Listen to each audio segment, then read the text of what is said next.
The ground beneath your feet, it feels pretty solid, right?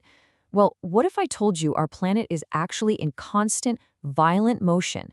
Today, we're exploring the incredible forces from deep within the Earth's molten core to the explosive volcanoes on its surface that are literally reshaping our world as we speak.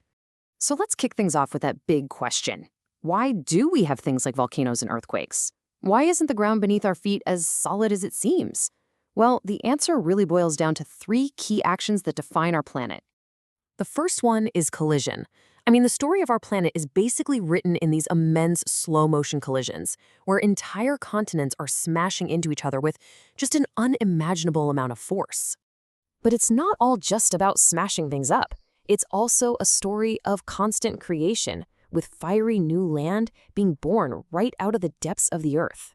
And finally, you've got powerful destruction, where old rock gets pulled back down into the planet to be melted and recycled. So collision, creation, and destruction. Let's dive into how this all actually works.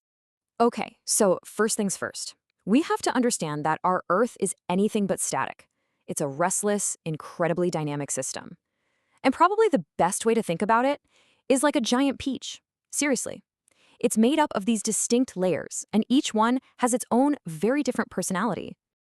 To find the source of all this activity, all this movement, we need to take a journey deep inside the planet. We need to find its engine room. So here's the layout. We live on the crust, which is really just a thin, brittle skin. Beneath that is the mantle, a super thick layer of semi-molten rock we call magma. And right at the very center, you've got the core, an unbelievably hot engine that can reach up to 6,000 degrees Celsius. Now, here's the crucial bits. All that intense heat from the core creates these powerful currents in the mantle. We call them convection currents. The hot magma rises up, it cools as it gets near the crust, and then it sinks back down again. This giant circular motion works like a massive conveyor belt, and it's dragging the pieces of the crust, the plates, along with it. So, if the mantle is the engine, where does all the action happen? Well, all the really dramatic stuff, we're talking earthquakes, volcanoes, the whole shebang, it all goes down at the edges of these moving plates. We call them plate boundaries. And there are basically three ways these plates interact. You've got destructive boundaries, where plates collide, which creates mountains and volcanoes. Then there are constructive boundaries, where they pull apart, forming brand new land. And finally, you have passive boundaries. This is where plates just slide past each other, kind of like two cars scraping sides, triggering some really powerful earthquakes. All right, let's connect these different types of boundaries directly to the dramatic events that we actually see happening up here on the surface. So, at a destructive boundary, when a heavy oceanic plate crashes into a lighter continental one, it's forced to sink down into the mantle. This whole process is called subduction. As that plate sinks, the immense friction and heat just melt it back into magma, which then forces its way to the surface to create explosive volcanoes, just like the ones you see in the Andes. That same collision force also compresses and just crumples the rock layers of the crust, almost like a piece of paper. The upfolds, or the humps, are what we call anticlines. They form the ridges of the mountains. And the downfolds, which create the valleys in between, are called synclines.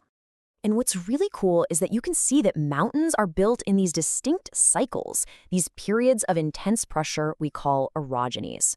You can actually tell how old mountains are just by their shape. The older ranges, like the Dublin and Wicklow Mountains from 400 million years ago, have been worn down by erosion, so they're pretty rounded. But younger mountains, like the Alps, which were formed just 35 million years ago, well, they're still sharp and jagged. Now, earthquakes. They happen when plates that are sliding past each other get stuck. The pressure builds and builds and builds until, snap, the rock finally breaks, releasing a massive amount of energy. That point deep underground where the snap happens is called the focus. And the point on the surface, directly above it, where all the damage is the worst, is the epicenter. That energy travels outward in what we call seismic waves. The first to arrive are the P waves, or primary waves. They're the fastest, and they push and pull the ground kind of like an accordion. They're followed by the slower S waves, or secondary waves. These are the ones that move the ground up and down or side to side, and unfortunately, they're the ones responsible for causing the most damage. So it's pretty clear these forces are powerful, but are they still active today? Oh, you bet. Absolutely. Let's look at a live example that's happening right now. Way out in the middle of the Atlantic Ocean, at a place called the Mid-Atlantic Ridge, the North American and Eurasian plates are pulling apart from each other at a rate of 2.5 centimeters every single year. Now, I know that might not sound like a lot, but get this. It's about the same speed your fingernails grow. And when you let that tiny bit of movement happen over millions and millions of years, well, it's been enough to create the entire Atlantic Ocean. This constant creation of new land is happening as we speak. Magma rises to fill the gap, then it cools and hardens. In one spot, Iceland, this ridge has grown so high that it is actually poked right up above the ocean's surface, creating an entire country that's literally built on a plate boundary. So the next time you look at a world map, just remember, it's not permanent. It's just a snapshot in time.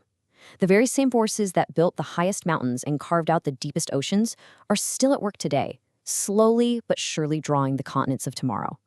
The ground beneath us is never, ever truly still.